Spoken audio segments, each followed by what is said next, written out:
Assalamualaikum warahmatullahi wabarakatuh. Selamat datang di kisah inspirasi kehidupan. Semoga kalian sehat selalu di sana dan diberi kemudahan segala urusannya. Kali ini akan disajikan beberapa kisah sedih yang faktanya pun sudah terjadi dan mungkin bisa menjadi penguat di hati Anda. Kisah viral. Kisah pilu 6 anak kecil jadi yatim piatu setelah ayah dan ibunya meninggal hampir bersamaan. Selamat menyaksikan. 6 anak di kota Balikpapan, Kalimantan Timur menjadi yatim piatu setelah kedua orang tuanya mereka meninggal dunia di hari yang sama. Kisah pilu mereka yang terlantar setelah ditinggal ayah dan ibunya menjadi viral di media sosial. Sejak kisah mereka viral, rumah 6 anak di kawasan Sepinggan Raya, Balikpapan Selatan ini menjadi perhatian warga. Warga Balikpapan berbondong-bondong memberikan bantuan kemanusiaan kepada 6 bocah yatim piatu itu.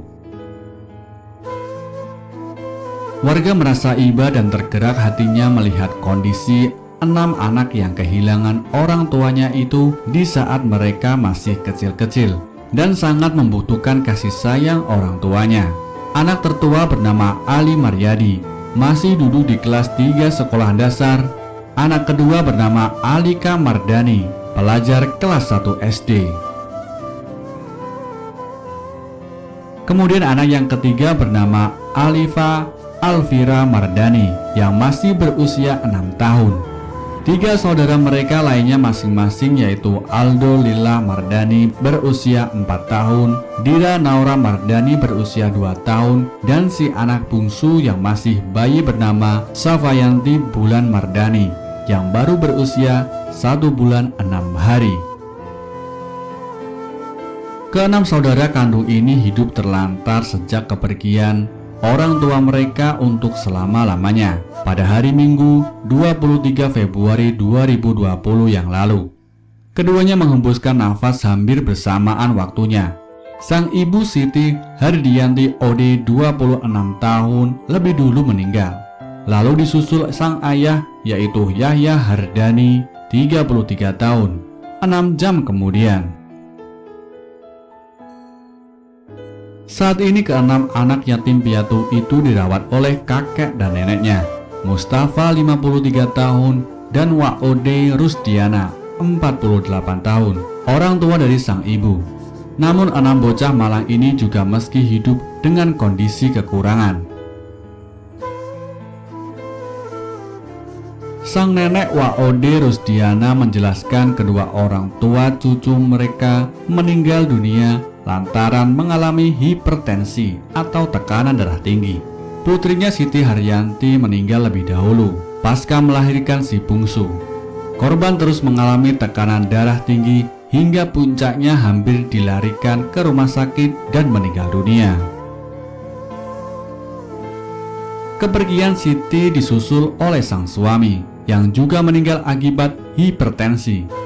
Korban saat itu sempat dilarikan ke rumah sakit setelah mengetahui istrinya meninggal.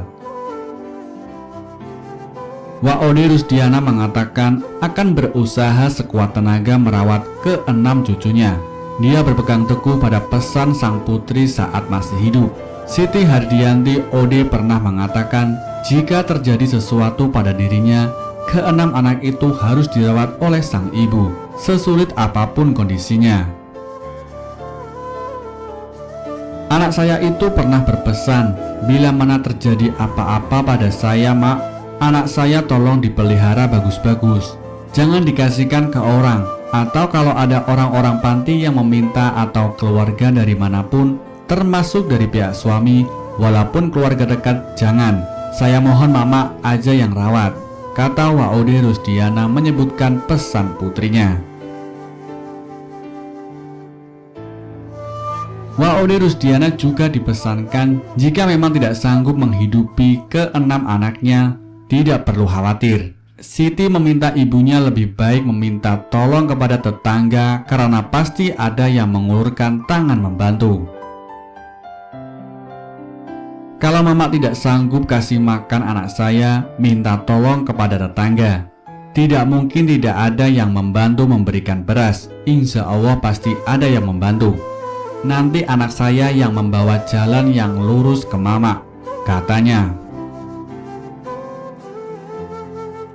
Bahkan Siti juga berpesan kepada ibunya agar tidak perlu bersedih berlarut-larut. Dia meyakini 6 anaknya akan tumbuh besar menjadi anak yang baik yang akan membuat neneknya bangga. Saya pernah juga ditipu orang. Saya mau berangkat umroh dari anak saya itu, tapi gagal. Kata anak saya, cucu saya ini yang akan memberangkatkan saya. Mudah-mudahan saya panjang umur, pesan itu yang saya pegang, katanya. Waode Rudiana mengakui tidak mudah untuk merawat ke-6 cucunya, apalagi hidupnya juga kekurangan. Namun dia akan berusaha melakukan hal yang terbaik untuk merawat mereka hingga dewasa. Tetap saya rawat, biar bagaimanapun. Kalau nanti saya tidak sanggup, masih ada keluarga-keluarga saya yang bisa membantu, katanya. Sementara hingga saat ini bantuan masyarakat terus mengalir untuk 6 anak yatim piatu itu. Mereka memberikan dukungan moral dan santunan maupun kebutuhan sembako. Warga berharap dan berdoa ke-6 anak yatim itu bisa tumbuh menjadi anak yang sehat dan berbakti kepada orang tuanya. Nah, bagaimana menurut sahabat semua? Bila ada pendapat atau masukan silahkan tulis di komentar. Sekian dari kami, semoga kisah ini bermanfaat untuk kita semua. Akhirul kalam, wassalamualaikum warahmatullahi wabarakatuh.